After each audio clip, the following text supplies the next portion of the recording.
And here's the part people still aren't fully grasping yet. This isn't just about Coco Gauff. This is about power shifting for the first time in modern tennis. For decades, the unwritten rule has been simple. If you're a young athlete, especially a young woman, you're expected to endure everything in silence. Criticism, abuse, lies, dog whistles, racism disguised as analysis, sexism disguised as concern. The sport quietly tells you that if you want success, you'd better develop thick skin or you don't belong.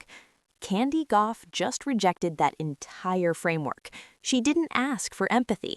She didn't plead for kindness. She didn't write a soft, carefully worded statement about mental health. She drew a hard legal boundary.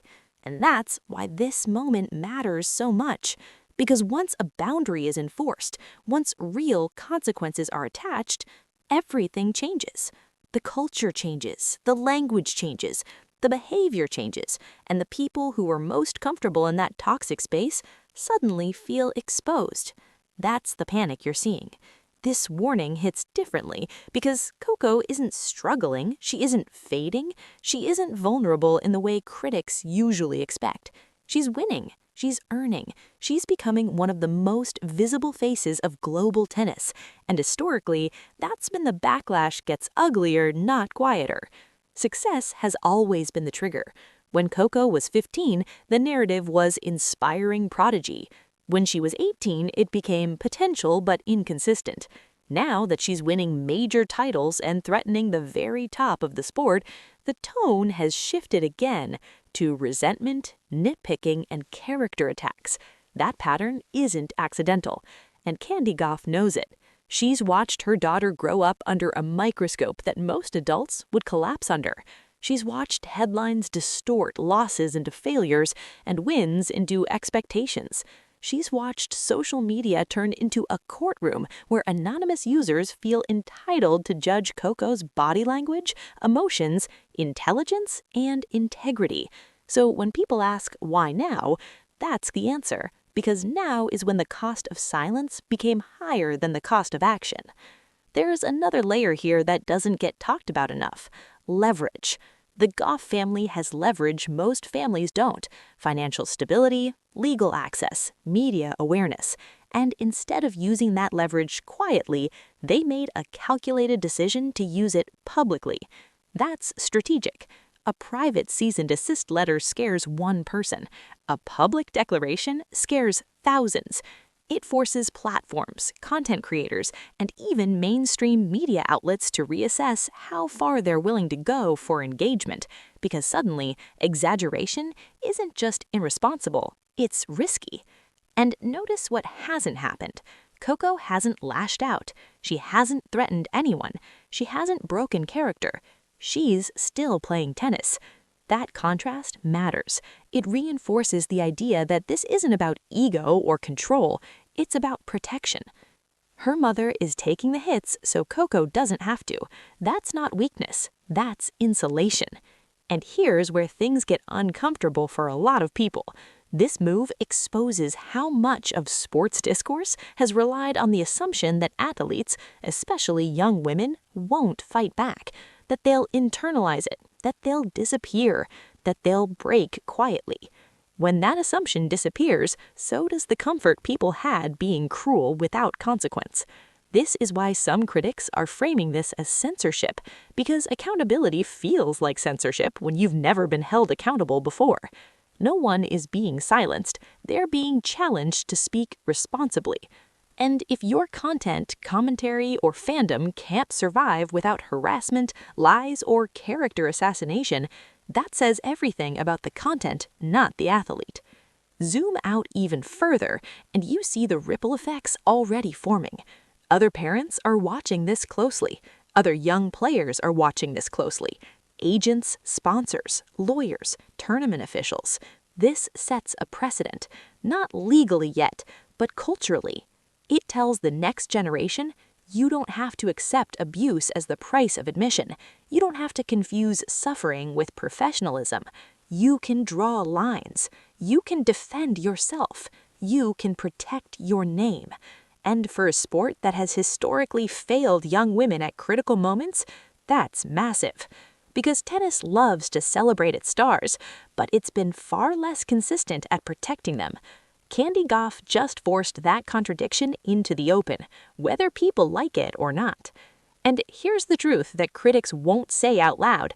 If Coco wasn't this successful, this threat wouldn't scare anyone.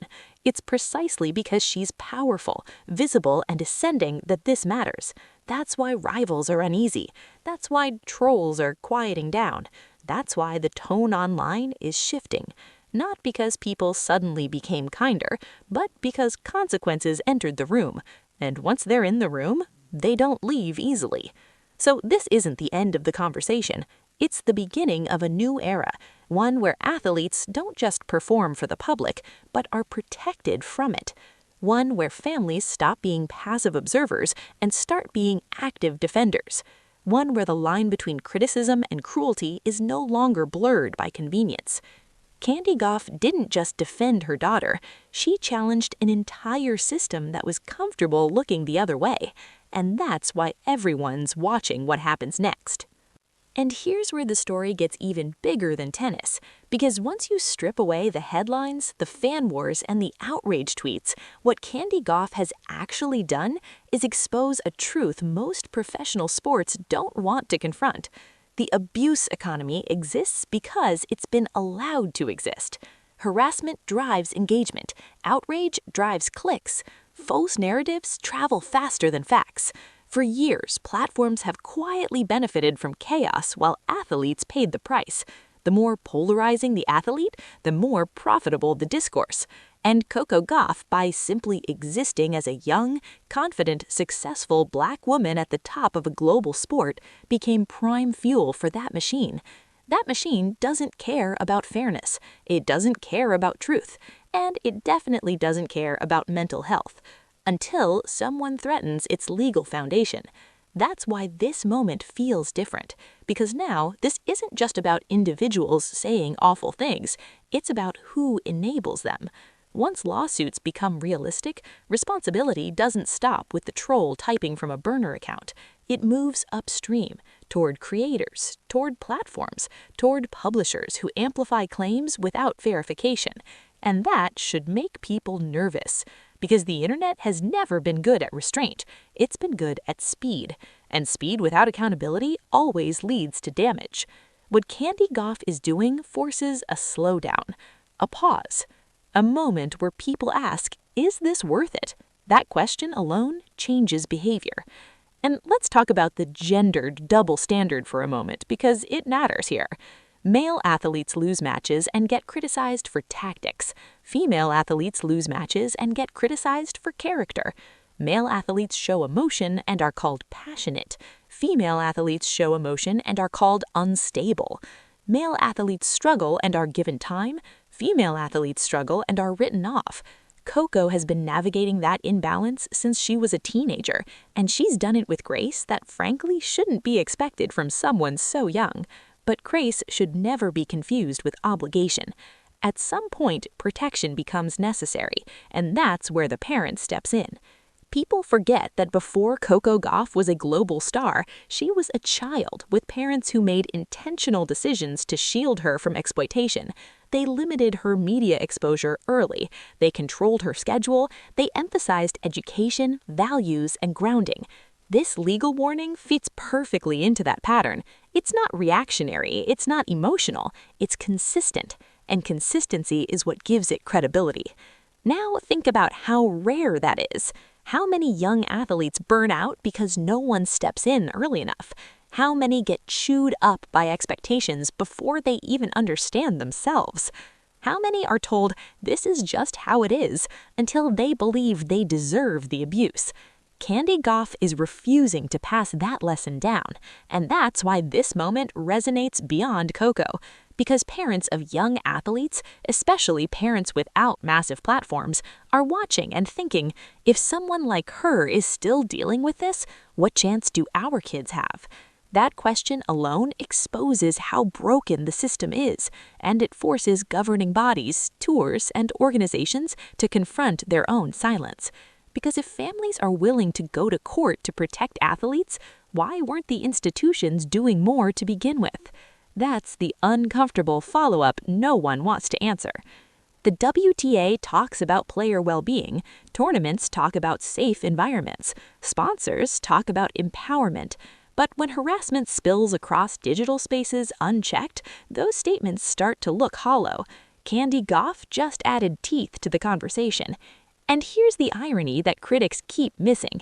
This actually protects the integrity of sport, because when discourse becomes dominated by lies, harassment, and bad faith attacks, real analysis gets drowned out. Fans don't learn more about the game, they learn how to hate better. Rivalries turn toxic, competition becomes personal. That's not healthy fandom, that's not passion, that's decay. Drawing a legal line doesn't weaken sports culture, it cleans it up. And if some voices